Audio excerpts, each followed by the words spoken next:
Okay, exactly వస్తుంది. నేనే ఏర్పాటు చేసుకుంటాను.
శ్రీ గణనాథదేవం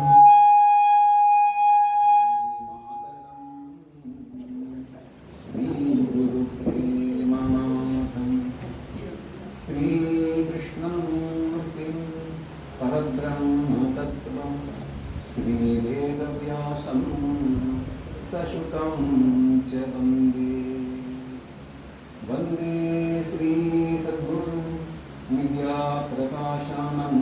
స్వామి వందే శ్రీ సద్గురు విద్యాస్వరూపానంద స్వామి సచ్చిదానందరూపాయ విశ్వోత్పత్యాదిహేతవే తాపత్రయ వినాశాయ శ్రీకృష్ణాయ వయం నమః. హరి ఓం.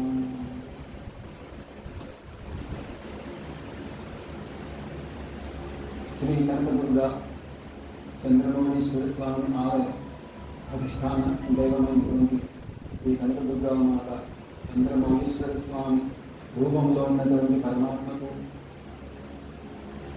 ఆత్మీయులు బ్రహ్మశ్రీ ఇంద్రగడ్డి సత్య శివ శంకర ప్రసాద శర్మ గారి రూపంలో ఉన్నటువంటి పరమాత్మకు ఆత్మీయులు గౌరవనీయులైనటువంటి చతుర్వేద సీతాదేవి రూపంలో ఉన్నటువంటి పరమాత్మకు సభలో ఉన్నటువంటి శ్రోతలు జిజ్ఞాసులు ముముక్షులు భాగవత శ్రవణ అభిలాషులు అయినటువంటి మీ రూపంలో ఉన్నటువంటి పరమాత్మకు పరమాత్మ నుండి స్వామి రూపంలో ఉన్నటువంటి పరమాత్మకు అనుభవం. హరి ఓం. నాకు చాలా చాలా భాగ్యమైన దినం. భాగవతం అనేది మనకు అనుకోకుండా మహత్తుగా ప్రాప్తించింది. సరిగ్గా 10 సంవత్సరాలు నేను కాశీలో సీతాదేవి గారు చెప్పించారు ఉంటాను. సరే మళ్ళీ 26 10 సంవత్సరాలు మళ్ళీ ఇక్కడ జరుగుతున్నది. దీంట్లో మన పెద్దలందరూ కూడా మన తండ్రులు తాతలందరూ కూడా ముఖ్యంగా చేసేది వాళ్ళ సంతానం అంతా కూడా సుఖంగా సంతోషంగా ఉండాలని నిరంతరం ప్రయత్నం చేస్తుంటారు. తల్లిదండ్రులు, గురువులు, పెద్దలందరూ కూడా. అయితే వాళ్ళు దానికోసం ఏం చేస్తారు? నాకందరికీ ఎవరు చెప్పక్కర్లేదు. సంతానం మరి స్కూల్లో చేర్పించడం, వాళ్ళ కాలేజీలు ఇవన్నీ చెప్పక్కర్లేదు. అందరూ ఆ సంప్రదాయం అనుజ్ఞానంగా నడిపిస్తున్నారు ఎవరు చెప్పకుండానే.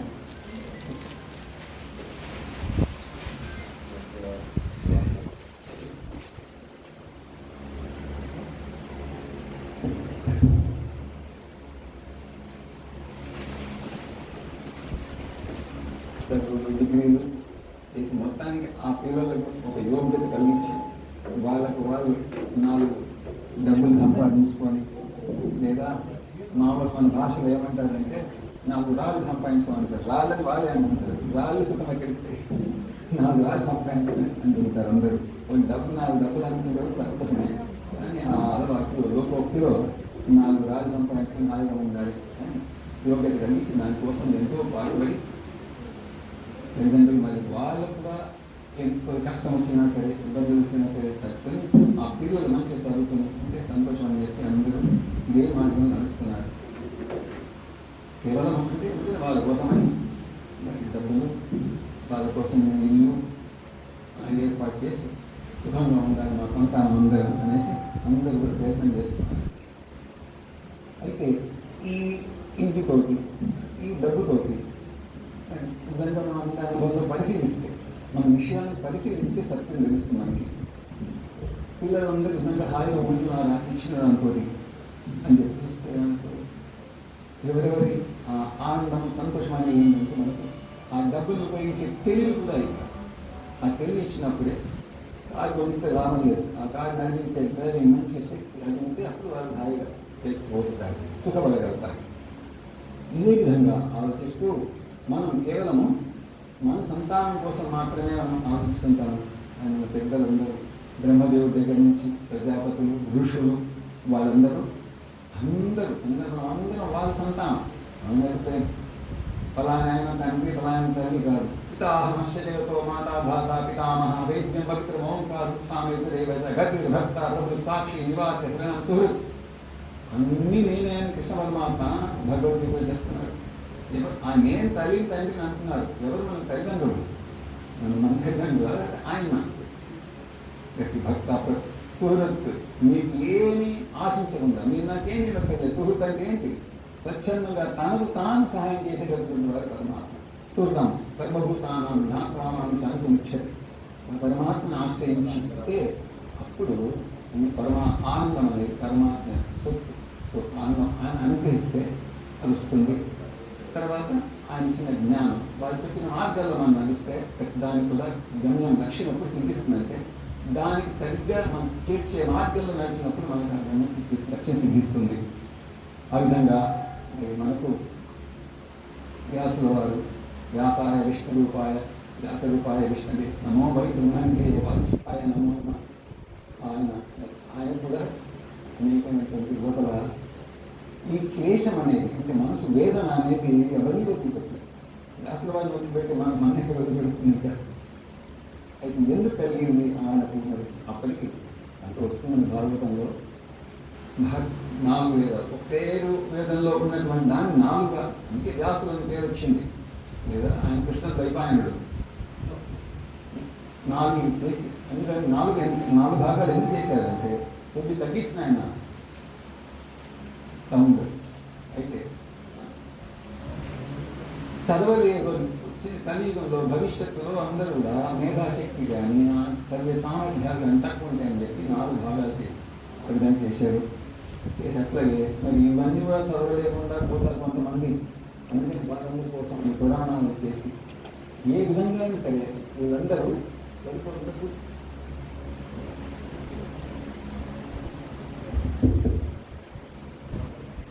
ఆనందంగా ఉండాలి అని చెప్పేసి మనకు 18 పురాణాలు, మహాపురాణాలు, ఉపపురాణాలు, సరే వేదం, ఉపనిషత్తులు అన్నీ కూడా మనకి బ్రహ్మసూత్రాలు అన్నీ ఇచ్చారు మనకి. అయితే అవన్నీ ఎందుకంటే మనం ఇన్నేందుకు మనం ఒకటి సరిపోదా, ఒకటి సరిపోదా. జీవులందరూ అనేక స్వభావాలు, ఒక్కరు ఒకరు అందరం బయట చేసుకున్నామా, అందరూ ఒకే రకం వేషాలు దుస్తులు వేసుకుంటున్నామంటే, రకరకాలు అందరూ ఒకే రకం భోజనం తీసుకున్నామంటే ఒక్కొక్కరు ఒక రకమైన ఇష్టం ఉంటుంది స్వాభావికంగా.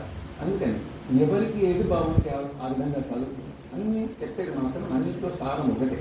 పురాణాలు తీసుకున్నా సరే, ఉపనిషత్తులు తీసుకున్నా సరే, బ్రహ్మసూత్రాలు తీసుకున్నా సరే, మరి భగవద్గీత తీసుకున్నా సరే, అన్నింటిలో కూడా చెప్పేది మాత్రం ఒక్కటే. ఏం చెప్తున్నారు? శంకరాచార్య గారు ఒకటే శ్లోకం చెప్పేశారు. శ్లోకాధ్యయన ప్రవక్ష్యామి జదుక్తం గ్రంథకోటిభి. ఏం చెప్పారు? అలా శ్లోకంలో చెప్తానయ్యా అన్నారు. ఏంటది? కోటి గ్రంథాలు, కోటిభి అన్నారు. కోటి కూడా కాదు, కోట్ల కొద్ది గ్రంథాలు ఎన్ని ఉన్నా సరే అన్ని సారం అర శ్లోకంలో చెప్తానన్నారు. శ్లోకాధ్యయన ప్రవక్ష్యామి జదుక్తం గ్రంథకోటిభి బ్రహ్మ సత్యం జగన్మిథ్య జీవో బ్రహ్మ ఇవ నా పద. ఏంటి? బ్రహ్మం అనేది సత్యము, ప్రపంచం అనేది మిథ్య. తర్వాత మనందరం కూడా అంటే జీవులు, లేని జీవులకి అవకాశం లేదు, ఈ భాగవతం వినే అవకాశం లేదు, అర్థం చేసుకునే అవకాశం లేదు, దేవతలకు కూడా లేదు. ఇది జీవులంటే మనుషులకు మాత్రమే ఉందన్నమాట. నేను స్పష్టంగా చెప్తాను. అటువంటిది జీవో బ్రహ్మయ్య. నువ్వు మామూలు జీవుడు కాదు, నువ్వు ఏదో కష్టపడి సంపాదించిన తినడానికి అంత హీనమైన కాదు. నువ్వు బ్రహ్మయ్యవా, ఒక బ్రహ్మ మాత్రం, నువ్వు పరమాత్మనే, నువ్వే, ఈ ప్రపంచం అంతా కూడా నీవే అని చెప్పేసి అంత బాగా చెప్తున్నారు. జీవో బ్రహ్మ ఏవ, వేరే ఏమి కాదు అని చెప్పేసి నా పద అని 2 రకాలు చెప్తున్నప్పుడు మనకు శాస్త్రం ఇప్పుడు కూడా ఒకటేమో ఇదే, తర్వాత ఇది కాదు అని 2 రకాలు చెప్తుంది. కన్ఫర్మేషన్ కోసం చెప్తున్నాను, నిబంధన కోసం అని. ఆ విధంగా పెట్టుకొని మనం ఆ క్లాసుల వాళ్ళందరినీ భవిష్యత్తులో క్రమక్రమంగా ధారణ శక్తి కానీ, ఆలోచన కానీ ఏమి మార్గం తెలియకుండా ఉంటుందని భాగవతాన్ని పత్రికాదర్శులు వారు ముందర ఏమవుతుందో, ఈ 4 తల్లిలో ఏం జరుగుతుందో భాగవతంలో అంతా రాసి పెట్టేశారు. 12 స్థానం మొత్తం అంతా కూడా ఎట్లా మాట్లాడతారు, వివాహాలు ఇవి మొత్తం వాళ్ళకి శుక్రవారం ఎప్పుడో చెప్పారు. కలి గురించి 5000 సంవత్సరాల కింద. అట్లా మనకు ఆ భాగవతం అనేది ఇచ్చి, భాగవతం అనేది మహాపురాణం అంటారు. వైష్ణవానాం యథా శంభు పురాణానాం భాగవతం తథా. అందరికంటే విష్ణు భక్తులు ఎవరంటే శంకరుడు. అందరికీ గొప్ప భక్తులు శంకరుడు. ఆయనకు మరి నారాయణుడు, ఇద్దరికి వారిద్దరు శివరూపాయ విష్ణులే అని. అట్లా ఆ భాగవతాన్ని ఆయన కూడా వేదంతో అన్ని చేసినా సరే, వేదాలు రాయించారు, మహాభారతం రాసేటప్పటికి అన్ని రాసినా సరే, 15 పురాణాలు రాశాడు. అయినప్పటికీ కూడా ఆయనకి మనసులో తెలియని వేదం కలుగుతున్నది. ఆయనకేం సంసారం ఏం లేదు, పోనీ పిల్లల గురించి కానీ వచ్చే భవిష్యత్ తరంలో ఏంటి జరుగుతుంది ఆ నాగులు వారు వచ్చి బోధిస్తున్న ఆయన, నువ్వు ఏంటంటే సులభమైన మాకు చెప్పాలి, అందరికీ అర్థమైతే చెప్పాలి, భగవంతుని గురించి చెప్పాలి ముఖ్యంగా అన్నారు. కర్మకాండలో నిష్ణాతులు ఉన్నారు. కర్మకాండ ఎంత చేసినా సరే కర్మకాండ ఇచ్చేదేంటి, కర్మ వల్ల వచ్చేదేంటి? కర్మ వల్ల 4 ప్రయోజనం మాత్రమే వస్తాయి.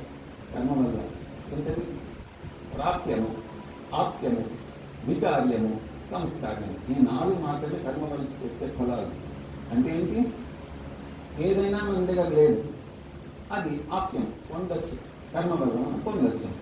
ఛార్జింగ్ అయిపోయింది, ఎట్లా వస్తుంది ఛార్జింగ్? ఫోన్లో దాంట్లో పెడితే వస్తుంది. చూస్తే భగవంతుడు ప్రార్థిస్తే ఛార్జింగ్ వస్తుందా? కర్మ చేయాలి, కర్మ కావాలి, దానికి డబ్బులు కావాలి, డబ్బు సంపాదించాలి, పట్టాలి, చేయాలి. సో కర్మ వల్ల ఆప్యం. ఏమన్నా మన దగ్గర ఏది సంపాదించుకోవచ్చు. బియ్యం అయిపోయింది, పాలు అయిపోయింది, తెచ్చుకోండి, డబ్బు కావాలి, కర్మ కావాలి. అక్కడ పుట్టవు పాలు. అట్లాగే ప్రాప్యం. కొంచెం వల్ల అక్కడ శ్రీకాళహస్తి నుంచి మరి పుట్టడం వచ్చాయనుకోండి, ఎట్లా వచ్చాను? అప్పుడు మా ఇంటికి ఇక్కడ వచ్చానా? కర్మ కావాలి. ఏ విధంగా ప్రయాణం చేసి కర్మ వల్ల ఒక చోటు నుంచి ఇంకో చోటు మనం వెళ్ళొస్తుంది. వికార్యం. పాలు నెయ్యి చేయాలి, ఏం చేయాలంటే ఏం చేయాలి? మంత్రాలు అది వేరే, ఆ మార్గం వేరే. ఆ మంత్రశక్తి అది మన సామాన్యులందరికీ అందుబాటులో ఉండేది కాదు. దాన్ని మనం వేడి చేసి దాన్ని చల్లార్చి తోడిపెట్టి కడుగు చేసి చీల్చి అది చేసి అప్పుడు నెయ్యి వస్తుంది దాంట్లోంచి. అట్లా ఒక వస్తువుని మార్చాలంటే బంగారం ఉంది, ఆ బంగారాన్ని నగలాగా మార్చాలంటే ఏం చేయాలి?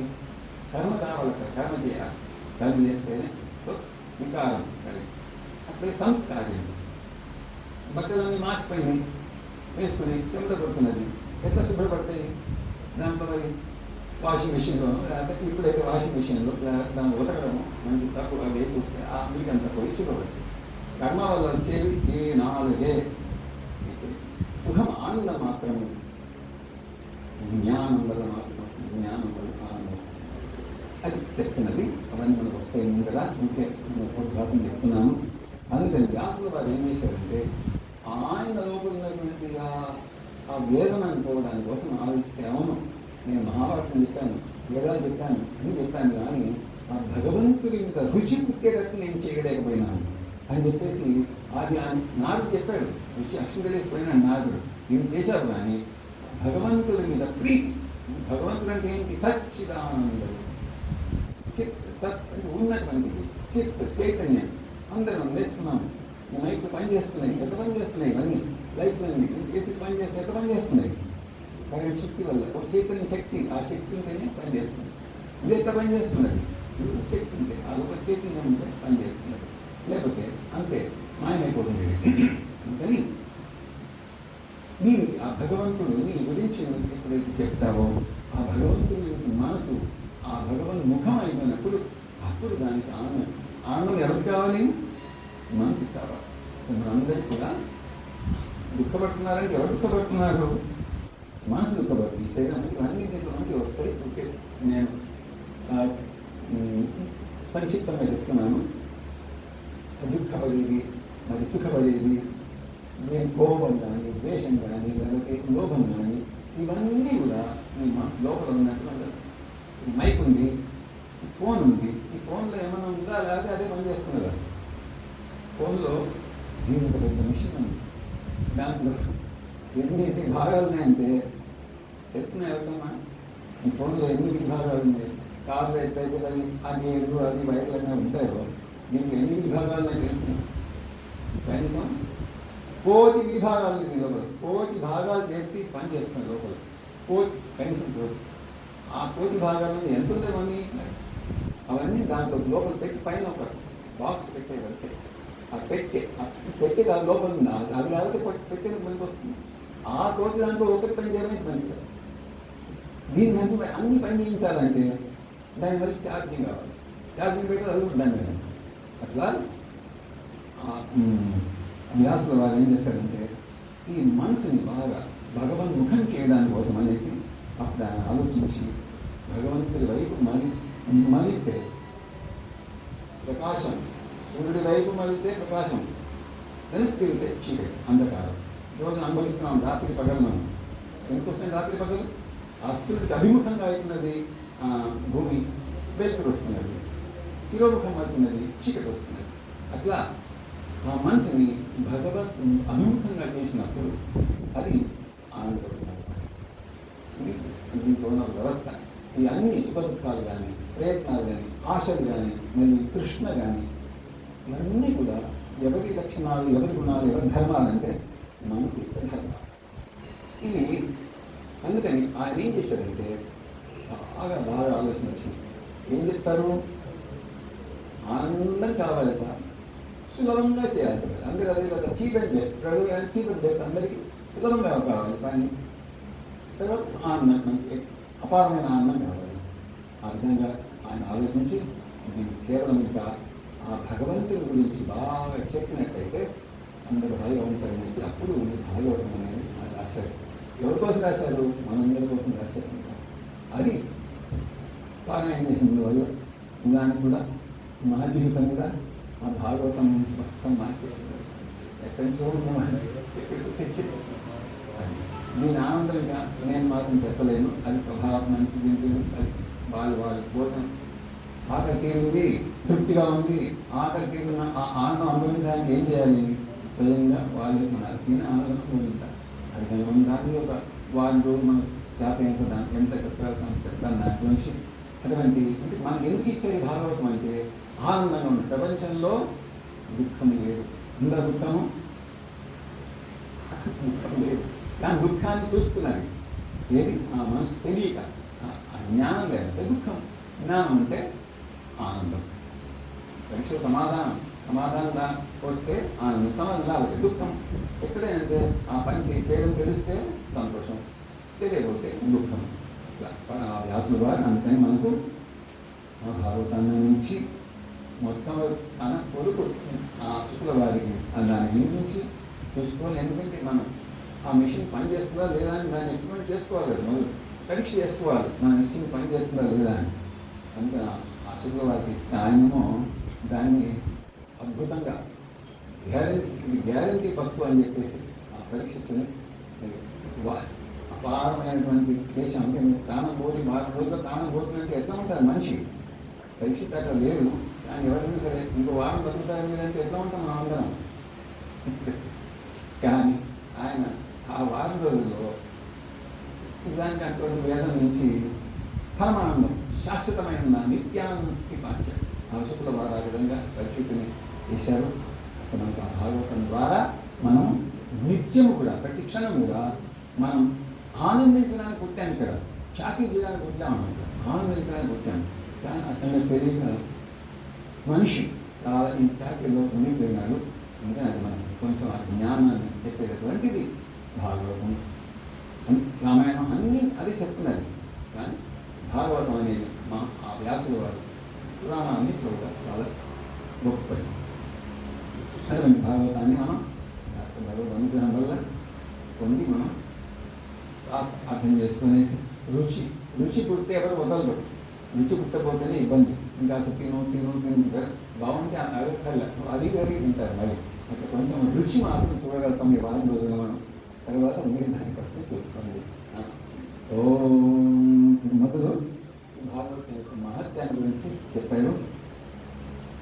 ఓం సచ్చిదానంద రూపాయ విశ్వోత్పత్యాదిహేతవే తాపత్రయ వినాశాయ శ్రీకృష్ణాయ వయం నమః.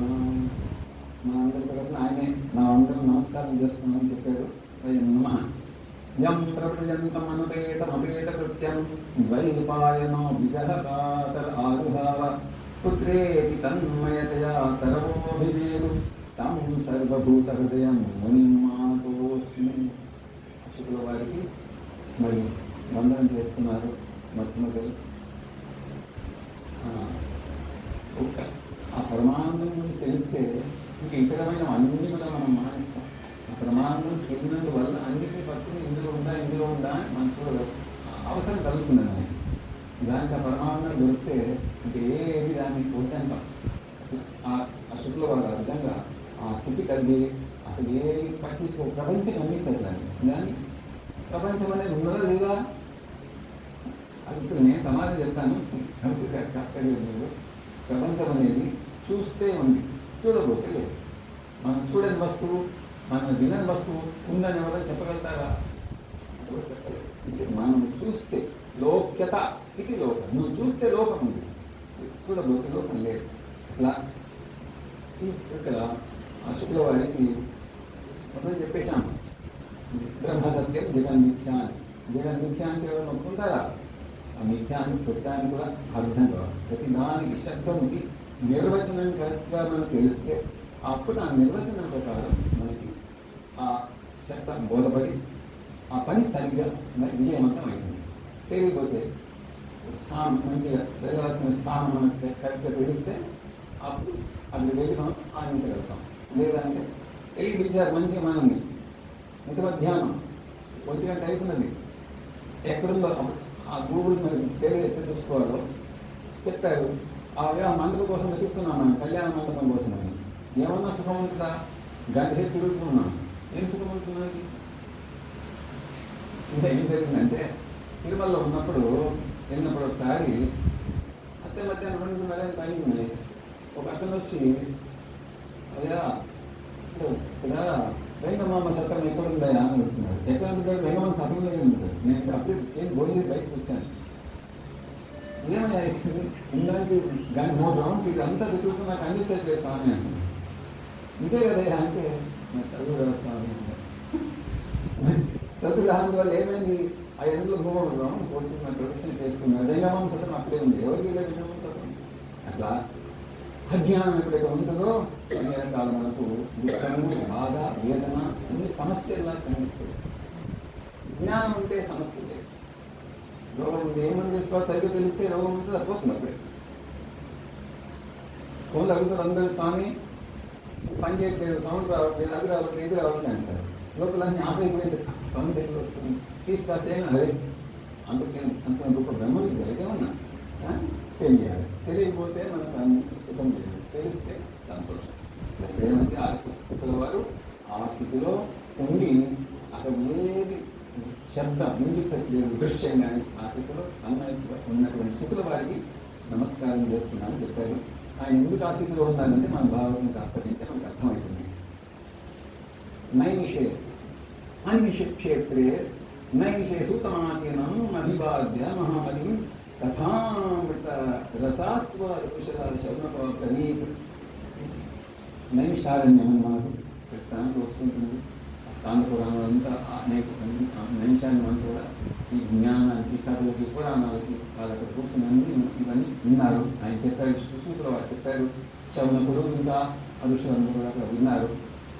ప్రతి వాళ్ళు ఏంటంటే అడిగితే చెప్తారు. పెద్దవాళ్ళు ఎప్పుడు కూడా అడగంటే బలవంత రుద్దారు తింటారు. శుక్లకు శుక్ల వారిని అడుగుతున్నారు అన్నమాట. అడుగుతున్నారు అజ్ఞానధ్వాంత విధ్వంస. శుక్ల వారి వద్ద అజ్ఞానం అనే అంధకారాన్ని నాశనం చేసేవారు. అజ్ఞానం అంటే ఏంటి? మనం కొంచెం తెలుసుకోవాలి. అజ్ఞానం అంటే ఏంటి? అజ్ఞానం అంటే ఒకటి సంతోషం, ఆనందం ఏమిస్తుంది తెలియకపోవడం, ఆనందించడాన్ని వదిలిపెట్టడం, దుఃఖాన్ని ఇచ్చడాన్ని పట్టుకోవడం. ఒకటే వాక్యం. అజ్ఞానం అంటే ఏంటి? దుఃఖాన్ని ఇచ్చేది పట్టుకోవడం, సుఖాన్ని ఇచ్చేది వదిలేదు పట్టుకోవడం. ఏది పట్టుకుంటే ఆ అనుభవం వస్తుంది కానీ ఏది అనుభవం రాదు. అటువంటి అజ్ఞానాన్ని నాశనం చేసేవాడు నువ్వు. అజ్ఞాన ధ్వాంత విధ్వంస కోటి సూర్య సమప్రభ. నీ ప్రకాశం, జ్ఞాన ప్రకాశం ఆ విధంగా ఉంది. దాంతో మనిషిలో ఉన్నటువంటి అజ్ఞానం, దాన్ని అజ్ఞానం అంటే భాగవతం అంటారు. దానికి జ్ఞానం అని తెలుసుకోకల్లా అజ్ఞానం అనేది తప్పబడింది. అజ్ఞానానికి చేస్తే జ్ఞానం వస్తువు ఉంది, కానీ వస్తువు సర్టిఫికేట్ లాగా పెట్టారు. ఆ అసలు వస్తుంది కార్యక్రమం వచ్చి గోచులు అందించేది స్వామి అన్నారు. గోచులు అందించేది అంటే అది ఆశ్రమానికి పేరు చెడు పేరు వస్తుంది కదా. ఏమైందమ్మా అంటే క్యాన్సిల్ మధ్యాహ్నం పెట్టుకోవడానికి కనిపిస్తుంది. సాయంత్రం అందరూ నాకు లేదు గోచులు ఏమైంది ఆ నిద్ర ఎక్కువ వస్తుంటే అది తీసి తన సంచిలో వేసుకున్నట్టు. సంచిలో వేసుకున్నామా మర్చిపోయినా నిద్ర మర్చిపోయింది. అది తర్వాత చూస్తుంది ఎక్కడ దొరుకుతుంది గొలుసు ఎవరికి తెలియదు. పోయిందా? పోలేదు. రాత్రి మంచిగా ఉందాము చెప్పే ఉన్నాయి. లేకపోతే ఆశ్రమం పరుగు అవుతుంది, గొలుసు పోయింది, ఆశ్రమం ఎవరు రాదుగా. ఆ గొలుసు పోయిందా లేకపోతే అజ్ఞానం వల్ల గొలుసు ఖండిస్తలేదా? మనకి ఎందుకు అజ్ఞానం వల్ల ప్రకాశం, జ్ఞాన ప్రకాశం ఎక్కడ లేదో, అజ్ఞానం ఎక్కడ ఉందో అక్కడ అన్ని సమస్యలు వస్తుంటాయి. ఆ సమస్యల వల్ల దుఃఖం వస్తుంది. అటువంటి వాటిని మూల అజ్ఞానం ఏంటి? ఏది సుఖం ఇస్తుంది, ఏది దుఃఖం ఇస్తుంది అని తెలియకపోవడమే మూల అజ్ఞానం. దుఃఖం ఇచ్చేదాన్ని సుఖం ఇస్తుంది అనుకోవడం, సుఖం ఇచ్చేదాన్ని దుఃఖం ఇస్తుంది అనుకోవడం అనేది అజ్ఞానం. ఈ అజ్ఞానాన్ని నాశనం చేసేటువంటి వారిని నీవు శుకుల వారిని అడుగుతున్నారు. సూత ఆఖ్యాహి కథాధార మమ కర్ణసాయనం. ఓ శుకుల వారు, నీవు నాకు ఆనందం ఇచ్చేటటువంటి ఆ భాగవత కథని మాకు చెప్పండి అని చెప్పి ప్రార్థిస్తున్నారు. దానివల్ల ఆ భాగవతం ఏమొస్తుంది దానివల్ల అంటే భక్తి జ్ఞాన విరాగాత్తో. భక్తి, జ్ఞానము, వైరాగ్యము, ఈ మూడు ఏ విధంగా ప్రాప్తిస్తాయి? ఈ మూడు మనకి ఇవన్నీ ఓ వంటకి కార్యక్రమం కావాలంటే మనకి కావాలి, కుర్చీలు కావాలి, అన్నీ ఏర్పాటు చేస్తేనే కార్యక్రమం జరుగుతుంది. అట్లా మరి ఈ మూడు ఆ పరమాత్మ జ్ఞానం, అసలైన జ్ఞానం, ఆనందం సంబంధించిన జ్ఞానం మనకు దొరకాలంటే భక్తి, జ్ఞానం, వైరాగ్యం అనే మూడు కూడా అవసరం. భక్తి జ్ఞాన విరాగతో వివేకో వదతే, వివేకం అంటే తెలివి, తెలివి అంటే మంచిగా ఏ పని ఏ విధంగా చేయాలి అని చెప్పి తెలివి, వివేకం. వివేకం అంటే సంతోషం, అవివేకం అంటే దుఃఖం. అన్ని కూడా దుఃఖం పోగొట్టుకోవాలి, సుఖాన్ని ప్రాప్తించుకోవాలి. ఇదే మొత్తం లక్ష్యం. పురాణాలు వేద వాంగ్మయం అంతా కూడా ఇదే లక్ష్యం. పద్ధతే మహాన్ మాయామోహ నిరాసశ్చ. మాయా అనేది, మోహం అనేది ఏ విధంగా నశించిపోతాయి. మాయ అంటే మళ్ళీ రోజు వాటికి ఏంటి మహా అంత మాయం తెలియని విషయంతో మాయ ఉంది అనుకుంటారు. మాయ అంటే లేని ఉన్నది కనబడడం, ఉన్నది లేనది కనబడడం, ఇది మాయ. తర్వాత మాయ, మోహం, మోహం ఇవన్నీ మంచి మంచి శబ్దాలు రోజు వాడుతుంటాం, కానీ అది ఎంతో మంచి స్పష్టంగా తెలియని వాళ్ళు దానివల్ల ప్రయోజనం పొందలేకపోతున్నాం. మోహం, మాయ, మోహం. మోహం అంటే ఏది మనకు అపకారం అంటే అపకారం చేస్తున్నా సరే, నష్టం కలిగిస్తున్నా సరే, అది నాకు సుఖమిస్తుంది అని చెప్పి అనుకుని దాన్ని వదిలిపెట్టకుండా పట్టుకోవడం అనేది మోహం.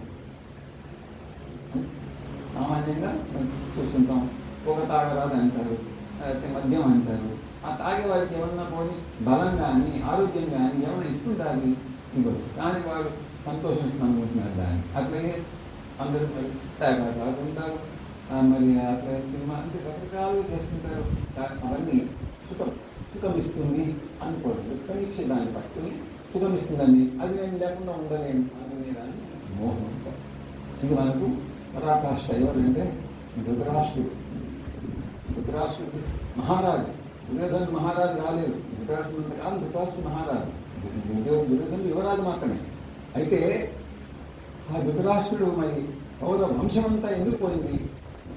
తన కొడుకుని వద్దురా నాయన, మహారాజు గారు శాసనం చేశారంటే అక్కడ అమలు చేసేవాళ్ళు 100 మంది ఉన్నారు, కానీ ఒక్కనాడు కూడా నీకు అపకారం చేస్తున్నాను వద్దు నాయన అని చెప్పి ఆకలి కదా. ఎందువల్లంటే వారి కోపం వస్తేనే ఉండదు అని చెప్పేసి నీకు కులానికంతా నష్టం కలిగించే వాడిని పట్టుకుని వారు అడుగుతారేమో, వారికి కోపం వస్తుందేమో అని చెప్పి అనుకోవడం వారి అందరికీ మోహం. ఆఖరి వారి వల్ల అంత నాశనం అయింది. ఒక్క మిగలేదు, 100 మంది కుటుంబంతో ఒక్కరి మిగలేదు, నాశనం అయిపోయింది గౌరవం. ఇట్లా మోహం అంటే అటువంటి మనం దుఃఖం ఇస్తున్నా సరే ఆ దుఃఖం ఇచ్చి దాన్ని వదిలిపెట్టుకోకుండా ఉండడం అనేది మోహం అంటే. మాయామోహ నిరాసక్త. మాయామోహం అనేది నాశనం చేసేటటువంటి జ్ఞానము వైష్ణవైతే కథం. భక్తులు, భగవంతుడి భక్తులు ఏ విధంగా మీకు దాకెళ్తున్నారు, భక్తి జ్ఞాన వైరాగ్యాలు ఏ విధంగా వచ్చినాయి అని చెప్పేసి మాకు బోధించాలని చెప్పేసి ఆయన. తర్వాత ఏంటంటే ఇది కలియుగం. ఏమన్నారు? ఘోర కలియుగం అన్నారు. కలియుగం దాన్ని చెప్తారని ఘోరే కలవు రాయో జీవ అసురతాంలో కలియుగంలో అన్ని అసురు లక్షణాలన్నీ ఎక్కువనే తప్ప దేవ లక్షణాలన్నీ కూడా మాయమైపోయినాయి. ఇటువంటి జీవుడికి వేషాక్రాంతస్య శోధన కేంద్రమైన ఈ మనసులో ఉన్నటువంటి ఈ విజ్ఞానం పోవడానికి కోసం అనేసి ఏ గొప్ప ఔషధం, మందు, నివారణ ఉపాయం ఏంటి అని చెప్పేసి ఆ స్థితుల వారిని అడుగుతున్నారు.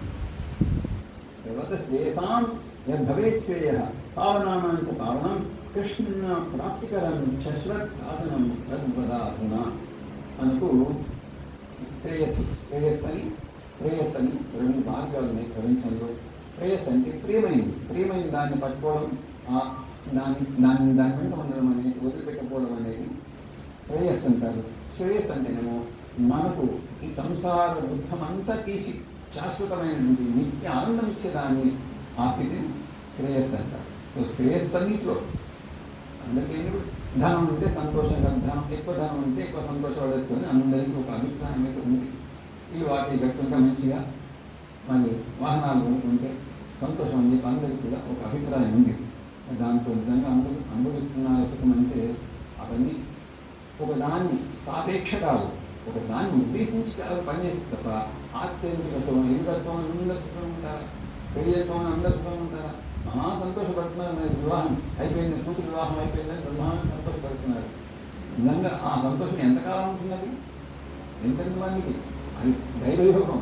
వాళ్ళ ప్రార్థన ఏ విధంగా ఉంది దాన్ని బట్టి ముహూర్తాలు గురించి పెట్టచ్చు కదా, వివాహంలో ఏమైనా లోపాలు చేస్తున్నారా, అన్నీ చేసినా కానీ ఈనాడైతే అసలు గ్యారెంటీ లేదు. భయం పెళ్ళంటే భయం ఇప్పుడు అందరికీ పెళ్లి చేసుకోవాలంటే ఆడపిల్లలకి మంతులు అట్లా మరి ముహూర్తాలు అన్నీ చేస్తున్నారు. కానీ జ్ఞానం ఎప్పుడైతే లేదో అప్పుడు దానికి ఒక సుఖం లేదు. అందుకని ఇక్కడ శ్రేయస్సు దానికి అసలైన ఆనందం. ఆ ఆనందానికి జ్ఞానం ఒకటే.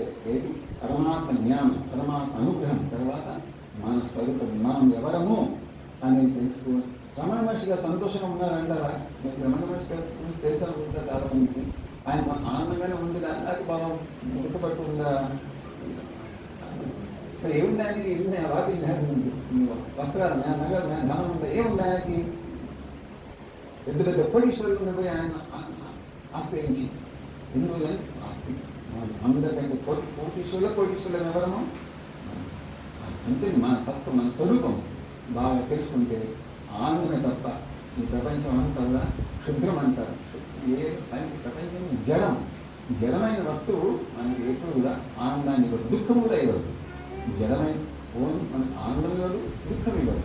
డబ్బు ఆనందం ఇవ్వదు, దుఃఖం ఇవ్వదు. ఆ డబ్బుని ఉపయోగించిన దాని వల్ల ఎవరు చెప్తున్నారు 80 లక్షలు పోయినాయి ఫోన్లో. మరి 80 లక్షలు పోతే మరి జీవితం ఏమైపోతుంది? ఎందుకు పోయినాయి? నువ్వు దానికి సరిగా వాడడం చేత కాలేదు కాబట్టి 80 లక్షలు పోయినాయి. పూర్తి దానిగా 80 లక్షలు పోయినాయి. అట్లా ఎన్నో వాళ్ళు చెప్తూనే ఉంటారు మనం ఫోన్లో. అందుకని మరి ఆ ధనం సుఖం ఇచ్చిందా, దుఃఖం ఇచ్చిందా నీకు? ఇవన్నీ కూడా మనం ఉపయోగం తెలిస్తే, సదుపయోగం చేస్తే మనకి సుఖం ఇస్తుంది. దాంట్లో సుఖం దుఃఖం అనేది మాత్రం లేదు. దాన్ని ఉపయోగించిన విధానంలో మనకు మంచి భోజనం బ్రహ్మాండంగా 25 ఆధరులు వ్యంజనాలన్నీ వేసి భోజనం పెట్టారు. బాగుంటుందో తినడానికి. అర్జునంతో ఉన్న వాడికి 4 రోజు ఈరోజు మోషన్స్ అవుతున్న వాడికి తినడానికి వాళ్ళ ముందు పెట్టి ముట్టుకుంటారు, దాన్ని చూస్తారు. అంటే ఏంటి? ఆ భోజనం సుఖం ఇస్తుందా, దుఃఖం ఇస్తుందా? ఆకలి ఉన్న వాడికి ఏమో పెట్టి గబగబో గౌరవం చూసాను, ఇంత అదృష్టం పైన గబగబో తినేస్తారు. కాబట్టి ఆ భోజనంలో సుఖం దుఃఖం లేదు. మనసులో ఉన్నటువంటి పరిస్థితి బట్టి ఆ వస్తువు సుఖంగా దుఃఖంగా ఇస్తున్నది. అందుకని మనం దీన్ని శ్రేయస్సు ఈ తినడం అంటే భోజనాలు కానీ ఉండడం కానీ, మరియు ఎండ బాగా విపరీతమైన వేడిగా ఉంటే కాస్త ఏసీ పెట్టుకోవడం కానీ, ఫ్యాన్ వేసుకోవడం కానీ, ఈ సుఖం ఎంతసేపు అనుభవిస్తాము అయిపోయింది. అంత ఇదంతా కూడా ఉండేది కాదు. ఎప్పుడైతే మరి క్రమంగా శరీరం బలహీనం అయిపోతుందో ఆ వస్తువులే బరువు అయిపోతుంది. ఆ వస్తువులే మనం దుఃఖాన్ని కలిగిస్తాయి. అందుకని శ్రేయస్ అంటే ఏంటి? ఎప్పటికీ ఆనందం కలిగించేటటువంటి. మనం శరీరం ఉన్నంత వరకు ఉంటున్నామా, శరీరం తర్వాత ఉంటున్నామా? వస్తే దీని లోపల వస్తే నేను చెప్తున్నాను, మనం ఎప్పటికీ ఉండేవాళ్ళమే కాబట్టి మనిషి పోగానే మాసికాలు, శ్రాద్ధాలు 50 ఏళ్ళైనా సరే శ్రాద్ధాలు పెడుతున్నారు కదా తండ్రులకు, పిల్లలు కొడుకు వాళ్ళు పెట్టేవాళ్ళు కొన్ని ప్రజలు తగ్గిపోయినాయి. కాబట్టి వాళ్ళు మరి ఆ పెట్టేది ఎవరు పెడుతున్నారు? ఉన్నారని తిన్నది వాళ్ళు తిన్నారా? చూశారు ఎవరన్నా?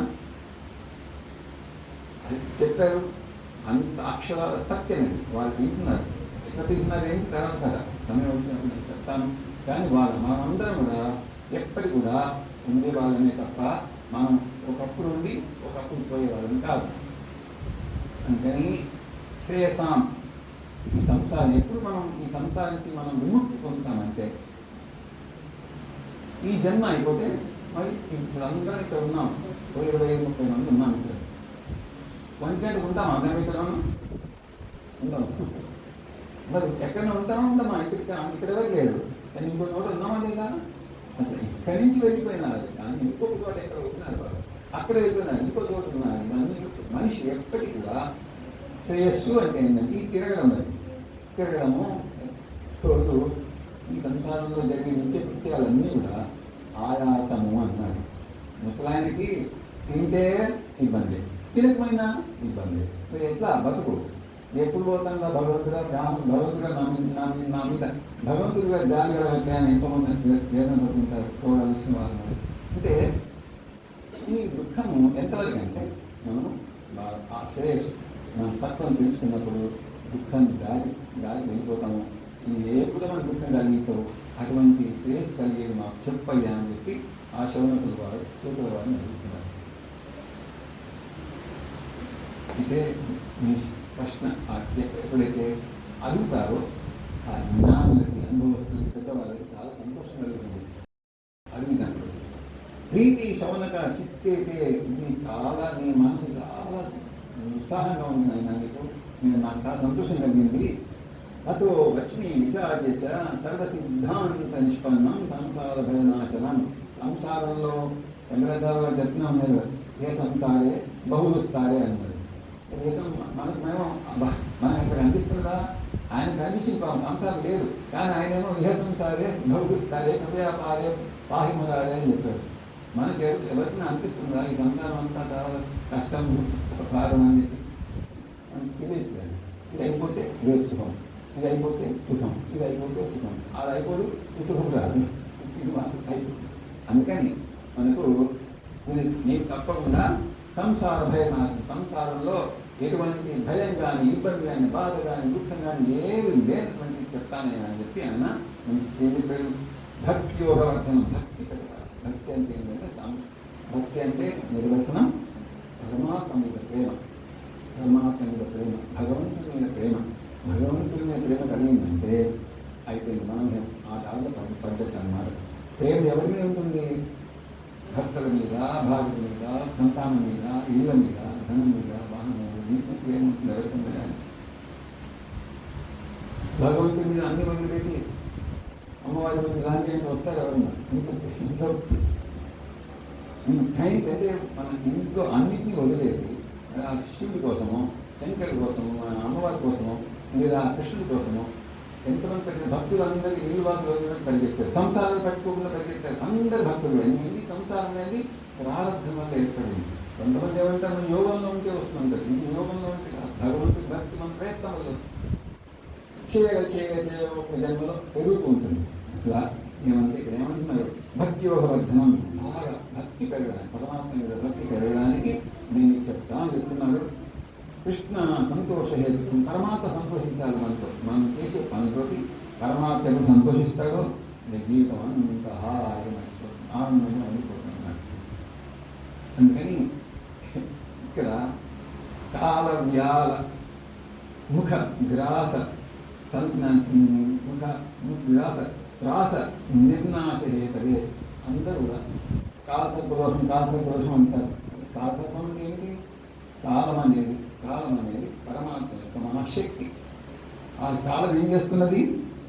కాలం ఆ శక్తి ఏం చేస్తుందంటే అన్నిటినీ నాశనం చేయాలి, దాని పనే నాశనం చేయడం. చిన్నగా ఇంత హాయిగా ఆడుకుంటూ ఉండేవాళ్ళం, చిన్నగా పెద్దగా చేసింది ఎవరు చేశారు?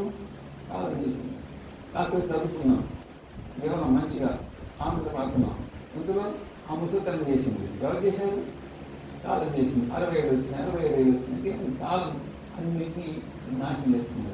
అట్లా ఈ కాలంలో కాలముఖంలో ఎవరైతే సర్పం నోట్లో చిక్కారో, సర్పం నోట్లో చిక్కిందని మరి వాడి సుఖమే ఉంది ఇంకా. ఓకే, అందుకని ఆ సర్పం నోట్లో చిక్కి భయంతో బాధపడుతున్న వాళ్ళందరి నుంచి విముక్తి కలిగిస్తడానికి కోసమని ఆ పరమాత్మ ఏంటని సంతోషపడతారో నేను అది మీకు చెప్తానయ్యా అని చెప్పి సూతుల వారు చెప్తున్నారు. అయితే ఈ పరమాత్మ మీద భక్తి కలగడం తప్ప ఇంకో ఏతస్మాదపరం కించిత్ మన శుద్ధైన విద్యతే.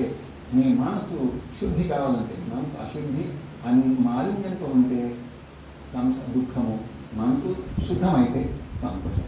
అందుకని ఈ పరమాత్మ మీద భక్తి తప్ప వేరే మార్గం లేదు ఆ మనసు నిర్మలం కావడానికి, సంతోషపడడానికి అని చెప్పి అది చెప్తా అన్నాడు. అయితే ఏవం అప్పుడు ఏం మొదలుపెట్టి చెప్తుంటే మొత్తం ఈ భాగవతం అనేది శుకుల వారు పరీక్షలు చెప్పారు అని చెప్పి ఆయన చెప్తున్నాడు. ఈ భాగవతం చెప్తుంటే ఏమైంది మొత్తం ఆ పరీక్షకు పిలవలేదు, శుక్రవారం పిలవలేదు. పరీక్షకు కేవలం దాని తపనతోటి 4 రోజుల మృత్యు ఉంది నాకు, సో నేను ఏం చేయాలి? మనిషి యొక్క ప్రధానమైనటువంటి ఒక లక్ష్యం ఏంటంటే మోక్ష సాధన. ఇది మనిషి మానవ జన్మ లక్ష్యం. అందుకని ఆ పరీక్షకు మొదలు ఆ శుకుల వారు ఏంటంటే ఎక్కడైతే పరమాత్మ తపన ఉందో ఆ పరమాత్మ అన్నీ ఏర్పడతాయి. ఎవరికి తెలవక్కర్లేదు, వాళ్ళే వచ్చి ఆ సమయానికి సహాయం అందించి మనల్ని ఆ పని దారించి జ్ఞానం ఇచ్చి వెళ్తారు మనల్ని మేలు చేసి. అట్లా ఆయన వస్తే భాగవతం చెప్తారని తెలుసును. ఇంకా దేవతలందరూ అమృతం తీసుకొచ్చారు అక్కడికి.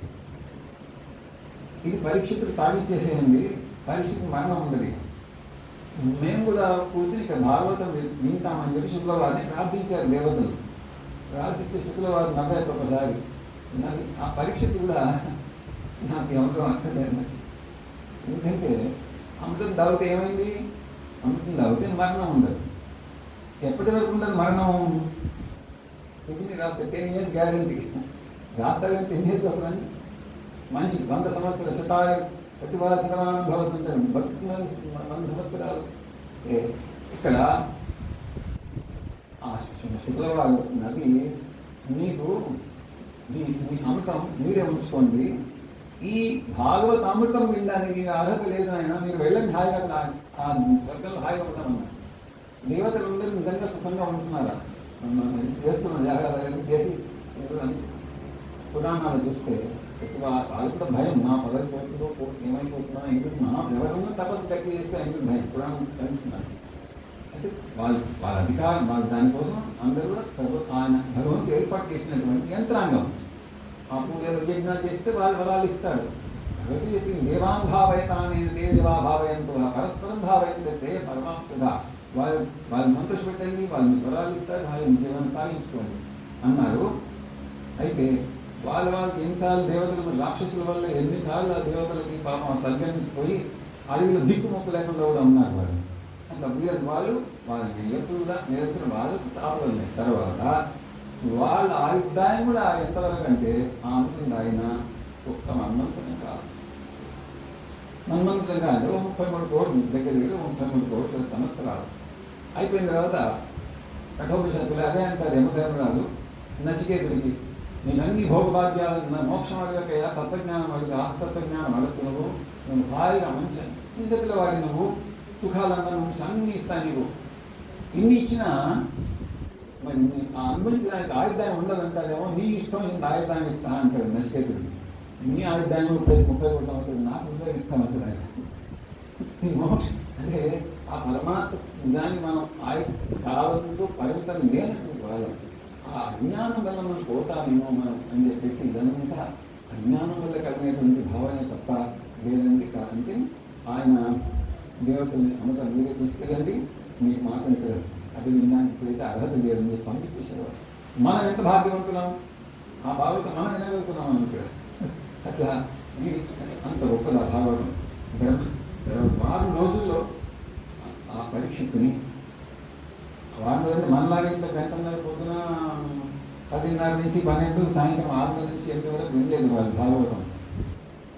ఆ సూర్యుడు ఆయన లేవలేరు, ఈయన లేవలేదు 7 రోజులు, రాత్రి పగళ్ళు మంచినీళ్ళు తాగలేదు, విరామం లేకుండా ఆయన చెప్తూనే ఉన్నాడు, ఈయన అడుగుతూనే ఉన్నాడు, ఆయన చెప్తున్నాడు. 7 రోజులు అయినప్పటికీ పరిస్థితిని శుక్లవారు అడిగారు, నీకు అర్థమైందా నాయన చెప్పిన తత్వం అంటే? బాగా అర్థమైంది, నాకు మరణం లేదు, రక్షకుడు ఎవరు నన్ను చంపలేడు అసలు కాదు, కానీ నేను ఈ శరీరం కాదు, అందుకని మీరు నాకు అనుజ్ఞ ఇవ్వండి, నేను నా స్వరూపంలోకి వెళ్ళిపోతాను అని చెప్పేసి 7వ రోజు కార్యమన్నాడు రక్షకుడిని. అర్థంగా కొన్ని శృంగి శాపం, నేనే వెళ్ళిపోతాను అని చెప్పేసి ఆ శరీరాన్ని తానే వదిలిపెట్టి పరమాత్మ చెప్పి రక్షకుడు వచ్చి కాదేశాడు. ఆ శరీరం మాత్రం ఏదైతే భస్మం అయిపోతుంది శరీరం. అంటే ఆ స్థితి చూసి బ్రహ్మదేవుడికి ఆశ్చర్యం ఏంటంటే ఈ భాగవతం భక్త్యం 6 రోజుల లోపల బ్రహ్మదేవుడు కూడా ఆయుర్దాయం పరిమితమే. బ్రహ్మదేవుడు కూడా అందరికీ 100 సంవత్సరాల ఆయుర్దాయ పరిమాణం, వాళ్ళ దేవతా సంవత్సరాలు 10 సంవత్సరాలు వాళ్ళని. ఆయన ఆయుర్దాయం కూడా ఎంత 3,11,4,00,000 సంవత్సరాలు.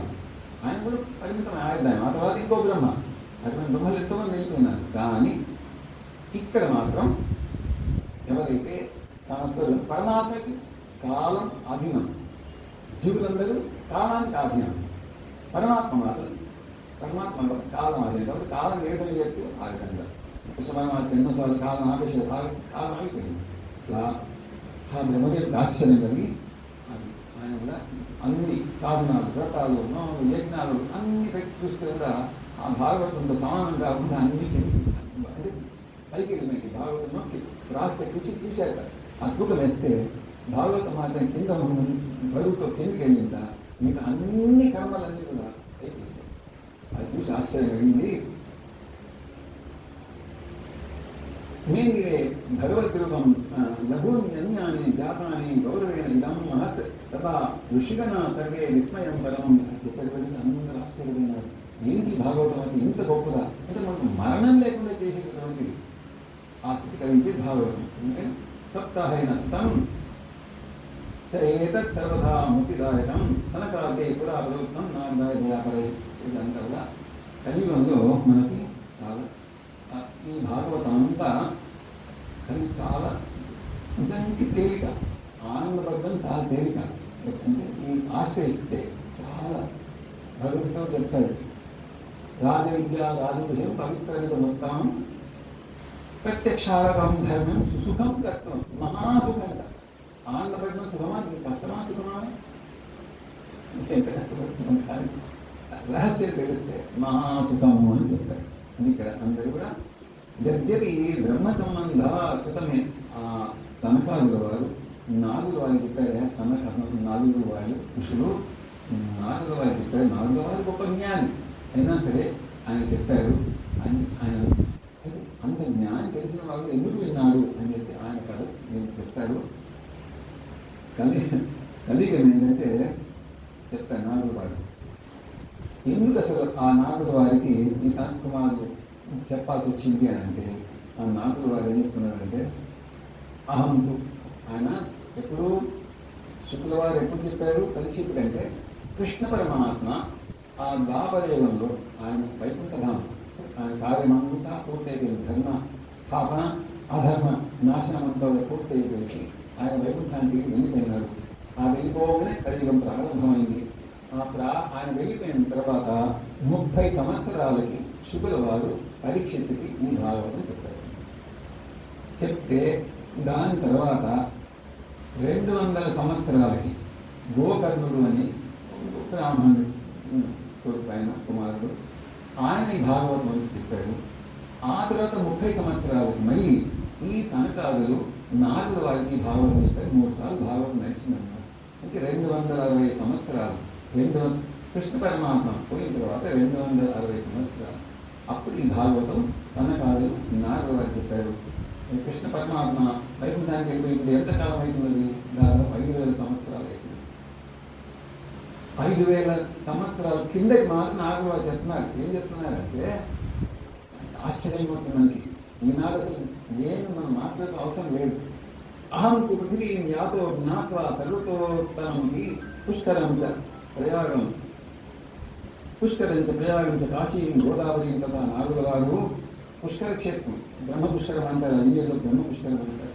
అక్కడికి మళ్ళీ మహాపుణ్యక్షేత్రాలు ఉన్నాయి, తీర్థాలు.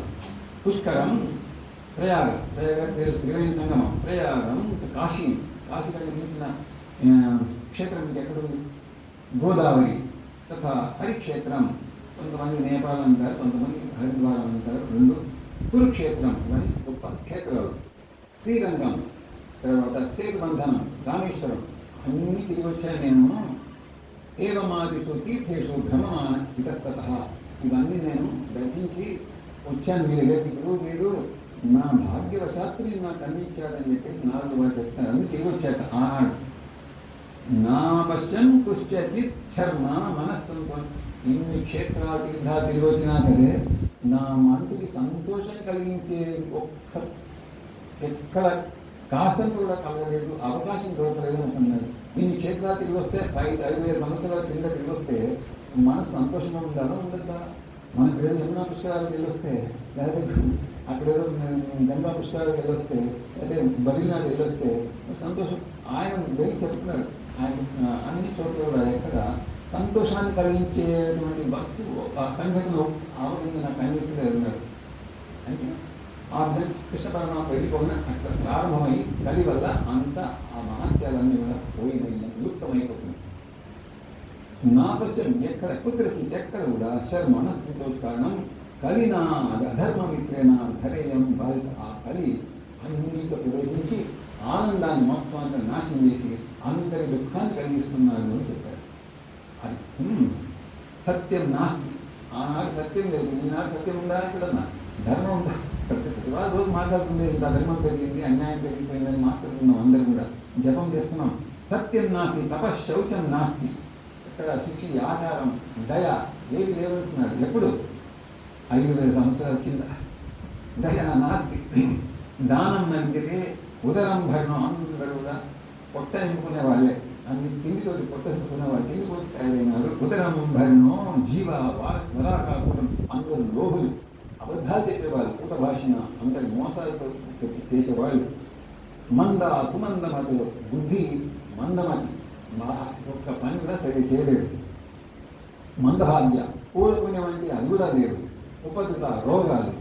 ఈనాడు రోగాలు లేకుండా అసలు ఎవరినో చూస్తాను. విగ్రహాలు ఎవరిని బలపరిచినాయని ఇప్పుడు వివాహానికి పోతే అందరూ అప్పుడు పనిచేస్తే సహ ఉద్యోగులు మీకెన్ని స్టెంట్ ఏంటంటే మీకెన్ని స్టెంట్ లేదా, మీకు ఎన్ని ఒక్కటి బైపాస్ ఉంది, మీకెన్ని అని బైపాస్ అంటే అందరికీ ఏదో జుట్టు కట్టించుకునేలాగా అట్లా అన్ని మామూలు అయిపోయింది అనమాట.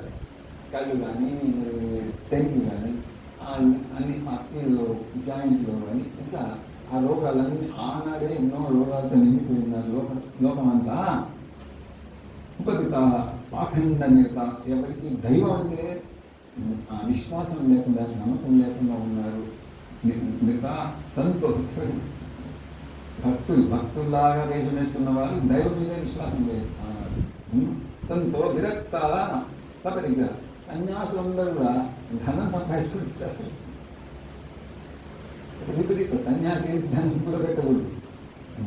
సాయంత్రం మరుసటి రోజు కానీ సాయంత్రానికి కానీ అన్నం కూడా నిల్వ చేసుకుంటూ అనుకున్నాడు సన్యాసి. ఆయన ఆనాడు ధన సంపాదన కూడా పెట్టుకున్నారు, ధనం కూడా పెట్టుకుంటున్నారని చెప్తున్నారు. సరే ఆ విధంగా కొంతమంది ఆశ్రమాలన్నీ కూడా ఆ విధంగా ఆమె పరిస్థితి చెప్తున్నారు. ఆయన చెప్పి నా యోగి, నాకు ఒక్క యోగి కానీ ఒక్క సిద్ధుడు కానీ నా సిద్ధో నా జ్ఞాని, ఒక జ్ఞాని సత్క్రియో సత్కర్మ చేసేవారు కనిపిస్తలేదు అంటున్నాడు. సత్యమా అసత్యమా ఇది రాసి భాగవత రాసి మనం చూడక్కర్లేదు. ఎందుకంటే మనకు శాస్త్ర ప్రమాణం మన కళ్ళతో కొంచెం మన ఎదురుగా ఉందని మనం చూస్తాం మనం. కానీ శాస్త్రం ఏం చేస్తుంటే మొత్తం పూర్వకాలు అన్నీ మనకు భవిష్యత్తు భూతం అన్నీ కూడా చెప్పి ప్రధాన శాస్త్రం డాక్టర్ మందులు ఇస్తున్నారు. ఎందుకంటే ఏంటి ప్రమాణం? వాళ్ళు చదువుతున్నారు. ఆ శాస్త్రం వాళ్ళు ఇష్టమైతే ఇవ్వట్లే వాళ్ళు. ఆ రోగానికి, ఆ వ్యాధికి ఆ మందు అని చెప్పి నిర్ణయం చేసుకుని ఇస్తున్నారు. అట్లా శాస్త్రం అనేది కూడా ప్రమాణం. అందుకని మనం అవన్నీ అట్లా ఉండినే అని అనుకోవాలి. కలి దావాన అంటే అగ్ని, అడవిలో ఏమంటే కార్చిచ్చు ఆ అడవిలాగా కలి వ్యాపించి ఎక్కడ ధర్మం అనేది లేకుండా చేస్తున్నారు కదా. మరి ఎందుకట్లా అయింటున్నది? కారణం ఏంటి? కారణం ఏంటంటే మరి ఎవరు తప్పింది? అయ్యో మీలో ఇంత ధర్మం పద్ధతి అసలు పరమాత్మ మొదలే ఇదంతా నిర్ణయించారు. కలిలో ఈ విధంగా ఉంటుంది. మనం ఏం చదువుతాం? ప్రతిరోజు కూడా సంకల్పం చెప్పేటప్పుడు గోవింద గోవింద గోవింద శ్రీ మహావిష్ణురాజ్ఞ ప్రవర్తమానస్య అంటే ఏంటి? ఆయన ఆజ్ఞతో ప్రవర్తిస్తున్నటువంటి ఈ జగత్తు అన్నది. ఆయన ఆజ్ఞ మనకి, ఆయన ఆజ్ఞ ఇంత అధర్మం ఎక్కడ వస్తుంది? సో అధర్మం చేయించేవాడైనే, ధర్మాన్ని స్థాపించేవాడైనే అంతా కూడా ఏంటిది ఒక నాటకంలాగా నడుస్తుంది అన్నమాట. ఆ నాటకంలో మనం పాత్రధారులనే, మనం నిర్ణయం చేసేవాళ్ళని కాదు. పాత్ర మంచిగా వేసి మంచి శుభాష అనిపిస్తుంది.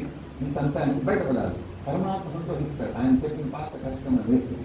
ఇట్లా చెప్తారు. ఇక్కడ అనేక రకాల అధర్మాలు అప్పుడే ఉన్నాయని చెప్పాడు. చేస్తే అక్కడ బృందావనం పోయిన టైం, బృందావనం పోతే అక్కడ ఒక యువతి, చిన్న స్త్రీ ఇద్దరు ముసలి వాళ్ళని పెట్టుకుని ఏడుస్తూ కూర్చున్నాయి. అక్కడ ఏంటమ్మా అని చెప్తే, ఇద్దరు నా కొడుకులు అన్నారు. నువ్వేమో ఇంత చిన్న కనిపిస్తున్నావు, ఇద్దరేమో ఇంత ముసలి వాళ్ళ కనిపిస్తున్నావు, జుట్టు అంతా నెలిసిపోయింది, ఇదేంటి అని ఒకటికి నేను భక్తిని ఈ జ్ఞానము వైరాగ్యం ఉన్న కొడుకులు ఇట్లా అయిపోయినారు అని చెప్తే కలిదోషం ఉందంతా. అందుకని నేను మళ్ళీ మీ కొడుకులను మంచి చేస్తాను నాలుగు చెప్పి ఆమె కూడా బృందంటే నీ మహత్యం భక్తి నువ్వు పరమాత్మ ఎంతో ఇష్టమైన దాన్ని నీవు నీ మహత్యం ఏంటి అని చెప్పాడు. ఆ భక్తికి మాత్రం మళ్ళీ తన స్థితి అంతా చెప్పేటప్పటికి భక్తి మళ్ళీ కాస్త ఉత్సాహం వచ్చి అయింది. అది మాత్రం నిద్రపోతున్నట్టు పడుతుంది. వీరి సంగతి ఏమంటే నేను చేస్తాను వాళ్ళ చెవుల్లో వేదాలు, ఉపనిషత్తులు, భగవద్గీత అన్నీ చెప్పారు. అయినా కళ్ళు వేసి మళ్ళీ మూసుకున్నారు. వాళ్ళు ఎన్ని బోధించినా సరే వాళ్ళు లేవలేదు. ఆ నాలుగుకి అర్థం కాలేదు. ఇంకేం నాలుగులో ఇంటే ఎట్లా పరిష్కారం అని చెప్పి దానికోసమని నాలుగు వారు తనకి ఎవరైనా సరే వీరికి మార్గం చెప్తారా పరిష్కారం అని చెప్పి వెతికే అన్ని చోట్ల తిరిగి వచ్చారు. ఎక్కడ నాలుగు వారికి తెలియదు మాకేం తెలుస్తుంది అని చెప్పి అందరూ కొంతమంది ఏమవుతుంది నోరు దోసి కొంతమంది పరిగెత్తిపోయి ఆఖరికి సమస్య తెలియకపోతే ఆకాశవాణి ప్రార్థిస్తే చెప్పించారు. నువ్వు సత్కర్మ చేయి నారదా అన్నారు. అది ఏం చేయాలో చెప్పాలి. సత్కర్మ చేయమన్నది అది ఏంటో తెలియక ఆయన అజ్ఞానాన్ని నాకుంటే కానీ ఒక్కసారి ఆ మాయ ఆవరిస్తే ఇంకే మనిషిగా ఆ బుద్ధి పనిచేయదు. అందుకని ఆయన తిరుగుపోయేసరికి ఆ బదిరీ క్షేత్రం పోయేటప్పటికి అక్కడ తన నలుగురు కూడా వాళ్ళు ఎప్పుడు కూడా పరమాత్మ స్థితిలో ఉంటారు, పరమాత్మ నుంచి చర్చించుకుంటుంటారు. వాళ్ళని చూసేటప్పుడు ప్రాణం వేసి వచ్చేసింది ఇక నాకు సమస్య అయిపోయిందిరా అని చెప్పి ఈయన మొహం అంతా ఇంకా తిరిగి వచ్చే చిన్న బోతులు ఏమంటే అంతా చెప్పాడు. తిరిగి వచ్చాను ఎక్కడ లేదంటే దీనికన్నాగా మొదలే హాయి పరమాత్మ నీచి పెట్టేసాడు దీనికోసం ఇంత ఆవేదన పడాలా అన్నాడు. నేను ప్రాణం వేసి వచ్చేసింది ఏం దిగుపడదు. భాగవతం మంచిది, దానికి పరిష్కారం ఆ భాగవతం చెప్పించు అందరూ ఆ భక్తి జ్ఞాన వైరాగ్యం అందరూ ఉత్సాహం తాండవిస్తారు మంచిగా అని చెప్పేసి ఆయన చెప్పేటప్పటికీ అప్పుడు ఆ సనకాదులు మళ్ళీ దానికి కొంత మధ్యలో చెప్పారు. ఈ భాగవత మహత్యం చెప్పడానికి గోకర్ణోపాఖ్యానం అని చెప్పేది ఒకటి మధ్యలో దానికి ప్రమాణం చెప్పారు. మాకు ఏ విధంగా ఈ భాగవతము ఉద్ధరించింది అని చెప్పేసి దాంట్లో మనకి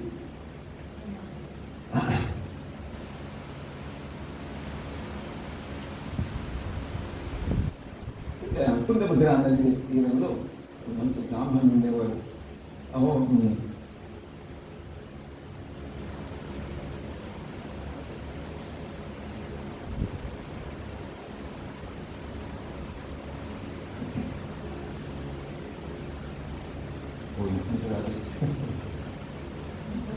జ్ఞానయజ్ఞం చేయమన్నారు. ఆ ఆకాశవాణి చేస్తే ఇప్పుడు దాంట్లో ఈ జ్ఞానయజ్ఞం భాగవతం అనేది ఏ విధంగా జీవిని ఉద్ధరించింది అని చెప్పడానికి కోసమని గోకర్ణోపాఖ్యానం ఉంది మహత్యంలో ఉంది. సున్నాల వక్ష్యామ వినమ్ర వివేకినే గంగా ద్వార సమీపేతు తటాంతరం ఆందకం నానా విషయం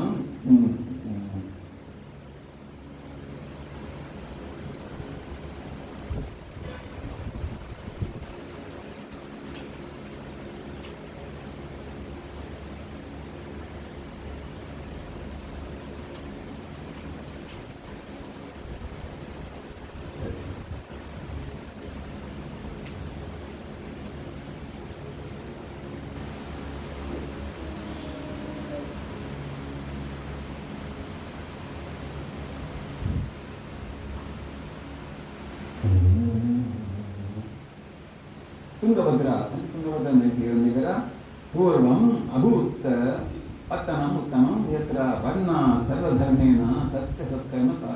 తుంగభద్ర నది తీరంలో మంచి బ్రాహ్మణుడు, అన్ని వేదం అన్ని చదువుకున్నారు, మంచిగా మంచి ఆచారం కలవాడు అని ఉంటే భిక్షుకో ఆత్మదేవ పూరే తస్మిన్ సర్వవేద విశారద శౌత స్మార్తేషు నిష్ణాతో ద్వితీయ భాస్కర్ శౌత కర్మ స్మార్త కర్మ అన్నితో నిష్ణాతుడైనటువంటి బ్రాహ్మణుడు ఉండేవాడు.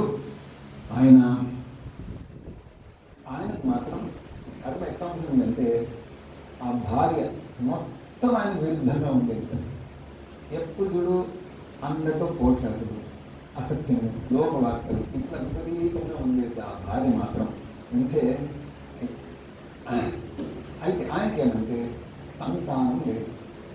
సంతానం లేదు, సంతానం కలగలేదు. డబ్బులు అవి అన్నీ ఉన్నాయి, విద్య ఉంది, అన్నీ ఉన్నాయి, సంతానం కలగలేదు. దానికి సంతానం కలగకపోతే మళ్ళీ భార్య భర్తలు దుఃఖం ఉంటుంది ఎట్లయినా కానీ. దాని సంతానం వల్ల మరి దుఃఖమా సుఖమా? అందరికీ అనుభవం ఏంటంటే సంతానం పుట్టినప్పుడు సంతోషమే, బాగానే ఉంటుంది. కానీ తర్వాత స్థితి తెలియదు, ఏమవుతుందో తెలియదు. ఆఖరికి అంటే దాంట్లో లేదు కదా. కేవలం మనసు యొక్క స్వభావం ఏమిటంటే ఏంటి కావాలి, ఉన్నది అక్కర్లేదు. ఇది మనసు యొక్క స్వభావం.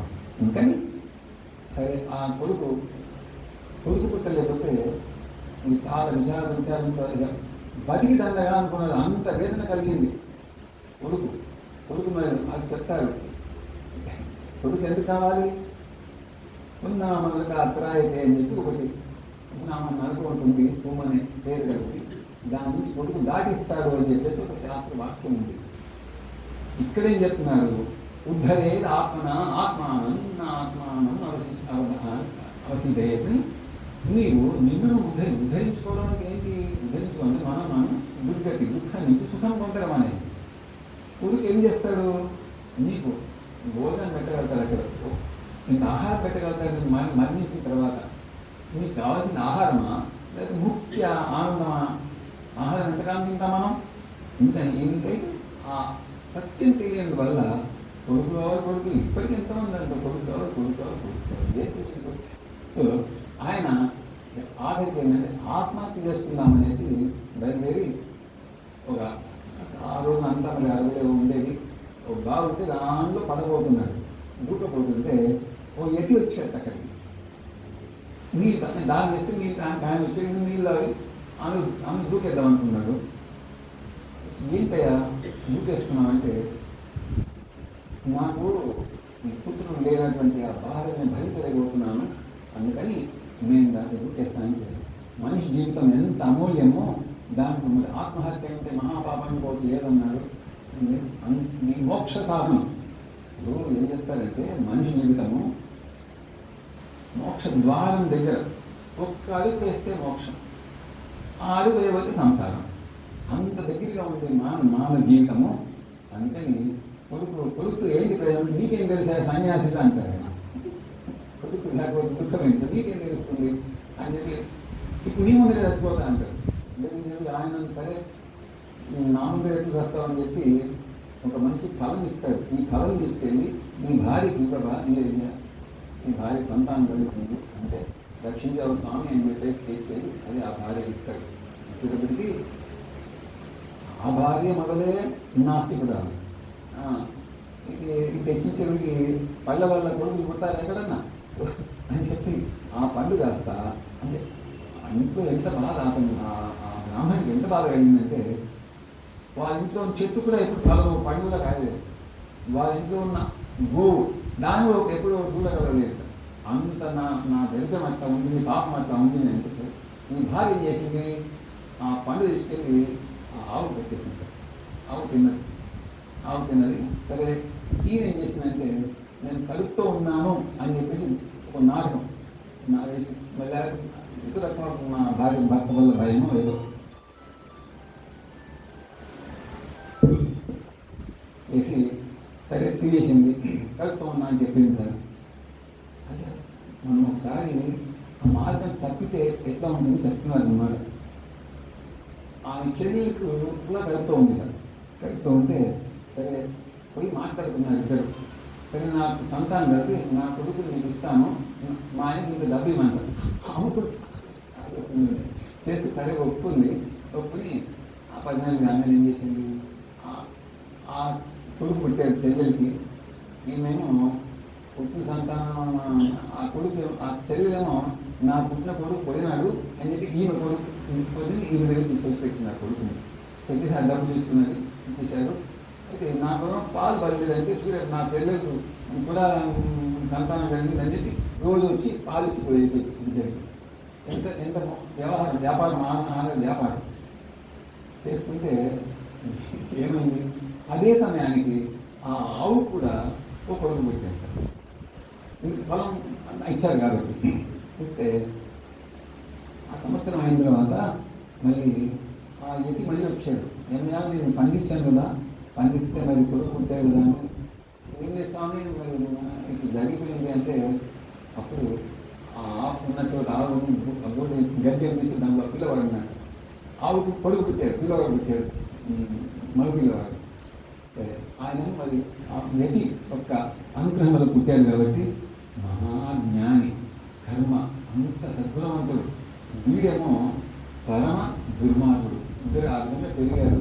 పెరిగి ఇతను పుట్టిన అంటే ఆ చర్యలు తెలుసుకున్నారు కదా. అతనేమో రోజు కూడా దుర్మార్గం చేసి అన్ని వ్యసనాల అలవాటు అయిపోయేసి ఇల్లంతా మొత్తం అంతా తీసుకెళ్ళంతా పంచిపెట్టేసి అందరికీ ఆ వ్యసనాల కింద ఖర్చు పెట్టేసి చేస్తే తర్వాత తండ్రి ఏమో వీళ్ళు బాధ భరించలేక ఆ చిన్న కొడుకు గోకర్ణ అంటారు, చిన్న గోవు పుట్టే గోకర్ణ అంటారు.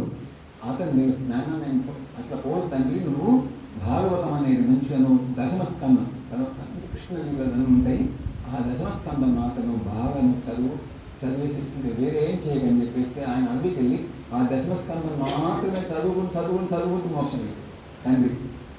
ఈ అంటే తల్లి ఏమో ఉండిపోతే ఇక తండ్రి పోయిన తర్వాత ఇంకా దుర్మార్గం ఎక్కువైపోయేసి ఆ తల్లి నాన్న హింసలు చేసి ఆ ధనం అంతా చేసి మరి ఆ వేశ్యలకు వాళ్ళంతా పంచిపెట్టేసి అన్ని రకాల వ్యసనాలు పాలైపోయి ఆ తల్లి నాపేసి చంపేస్తాడు. వేశ్యలు తీసుకుని ఇంట్లో పెట్టుకుంటాడు. వాళ్ళందరూ వీళ్ళు మనకి ఎప్పుడైనా సరే వీళ్ళ దగ్గర ఉంటే మనకి ఆపద కలుగుతుంది, ప్రతిరోజు దొంగలు చేసుకొస్తున్నారు, ఇంట్లో అన్నీ అయిపోతాయి అని చెప్పేసి వాడిని కూడా వీళ్ళందరూ ఒకనాడు మంచిగా నోట్లో నిప్పులు పోసి చంపేశారు, విసిగేసి చంపేస్తే ఇప్పుడు ప్రేతమైపోయినాడు. కర్మ లేని కాని లేదు, ప్రేతమైపోయినాడు. తిరుగుతూ ఉంటే ఆఖరి గోపలు కూడా అంత క్షేత్రాలు తీర్థాలకి ఇంటికి వచ్చి రాత్రి పడుకుంటే ఆయన ముందర ఒక దయ్యంలాగా వచ్చి ఒకసారి పిశాచం కనిపిస్తాడు, ఒకసారి ఏనులాగా కనిపిస్తాడు, ఒకసారి కుక్కలాగా కనిపిస్తాడు. వీళ్ళెవరో చాలా పాప కర్మ చేసినట్టున్నారు, ఎవరో స్త్రీలు చదివితే నేను మీ తమ్ముడిని ఇట్లా అయిపోయినా అని చెప్తే నీకోసమని నేను ఇక్కడ గయక్షేత్రంలో నీ ఎన్నో చోట్ల నీ కోసం పిండదానం చేశాను, కర్మ చేశాను, ఇంకా నీకు ప్రేతత్వం పోలేదా అంటే వాటి వల్ల దేవుడు నాకు పోలేదు అని చెప్తారు. ఆఖరి నువ్వు ఏం చేయాలి నేనంటే సరే నువ్వు ఆలోచించి ఏం చేయాలి నాకు తెలియదు అంటారు. మంచి ఈయన జ్ఞాని గుణవంతుడు కాబట్టి మర్నాడు సూర్యుడిని ఆరాధించి ఏం చేయాలి నేనని చెప్తే ఈ భాగవతం సప్తాహం చేయాలంటాడు అని చెప్తే ఆ గోకర్ణ అందరికీ పిలిచి భావ సప్తాహం చేసేవాడికి ఆ భావ సప్తాహంలో ఇతను ప్రేతాల దయా రాలేదు భావ సప్తాహానికి అందరిని ఒక వెదురు బొంగు అంటే దాంట్లో కన్నం దాంట్లో వచ్చి దాక్కుంటారు ఆ ప్రేతం. రోజు కూడా ఈ కథలు విని 7వ రోజుకి ఆ వెదురు పైకి వచ్చేసి వేరు తీసుకుని ఆయన విష్ణు రూపం వచ్చింది.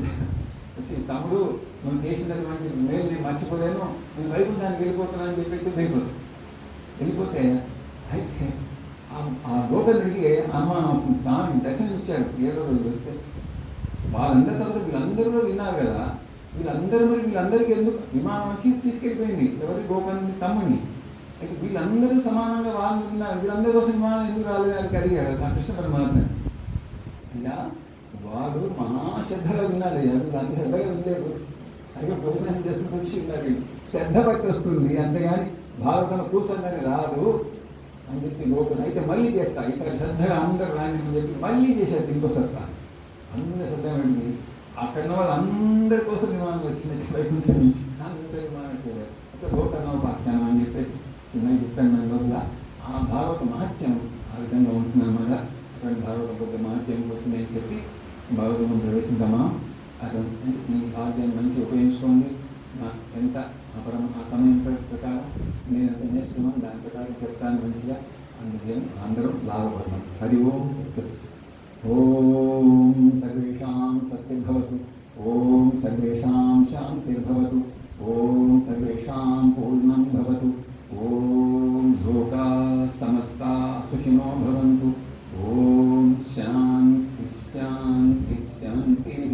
శంభో శివ శివ శివ శివ శివ శివ శంభో శివ శివ శివ శివ శివ శివ శంభో శివ శివ శివ శివ శివ శివ. నారాయణ నారాయణ నారాయణ. హరి ఓం తత్సత్.